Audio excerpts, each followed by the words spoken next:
میرے پیر و مرشد حضرت علامہ مولانا الیاس ستار قادری دامت برکاتہم العالیہ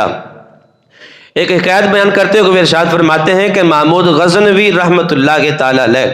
کچھ قیمتی موتی اپنے افسران کے سامنے پھینک کر چلے جاتے ہیں۔ جب کچھ سفر طے کیا نہ پیچھے مڑ کے دیکھا، ایاز بادشاہ تھا، وزیر تھا، وہ گھوڑے پر سوار محمود غزنوی کے پیچھے پیچھے آ رہا تھا۔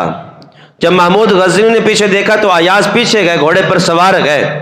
تو محمود غزنوی نے پیچھے مڑ کر دیکھا اور فرمانے لگا، ایاز میں نے قیمتی موتی افسران کے سامنے، بڑے بڑے بادشاہوں کے سامنے پھینک دیے، اپنے وزیروں مشیروں کے سامنے پھینک دیے، وہ اٹھا رہے کہ آپ نے قیمتی موتی کیوں نہیں اٹھائے،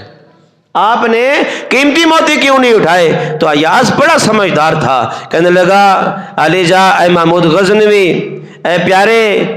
وجہ یہ ہے کہ جن کو موتی چاہیے تھے وہ موتی اٹھا رہے گئے،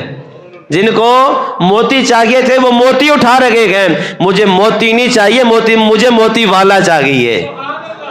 مجھے موتی نہیں چاہیے، مجھے قیمتی جواہرات نہیں چاہیے، سونا نہیں چاہیے، بلکہ مجھے سونے والا چاہیے، مجھے جواہرات والا چاہیے، مجھے قیمتی موتیوں والا چاہیے۔ تو یہاں پر میرے پیر و مرشد فرماتے ہیں، جب بھی نیک عمل کیا جائے تو جنت کی طلب نہیں کہ نیک عمل کر رکھا کہ مجھے رب جنت عطا فرمائے، میں روزہ رکھ رکھا کہ مجھے رب جنت عطا فرمائے، میں زکوٰۃ دے رکھا کہ مجھے رب جنت عطا فرمائے۔ جب یہ نیک عمل کرتے ہیں تو ہمارے ذہنوں میں یہ بات ہونی چاہیے کہ اس نیک عمل کی وجہ سے میرا رب راضی ہو جائے، جب رب راضی ہو جائے گا پھر یہ جنت بھی مل جائے گی، یہ سارے پروٹوکول بھی مل جائیں گے، یہ عزتیں بھی مل جائیں گی، شہرتیں بھی مل جائیں گی، سب کچھ مل جائے گا۔ لیکن جب ایک چیز کی طلب رکھ کے بیٹھیں گے جس وہی چیز ہی ملے گی، لیکن جب رب کی رضا اپنے دل میں رکھ کر ہم نیک عمل کریں گے، رب بھی راضی ہو جائے گا، رب کا رسول بھی راضی ہو جائے گا، اور جن چیز کے ہم طلب دل میں رکھ کے بیٹھیں گے رب اپنی رضا کا صدقہ وہ چیزیں بھی عطا فرما دے گا۔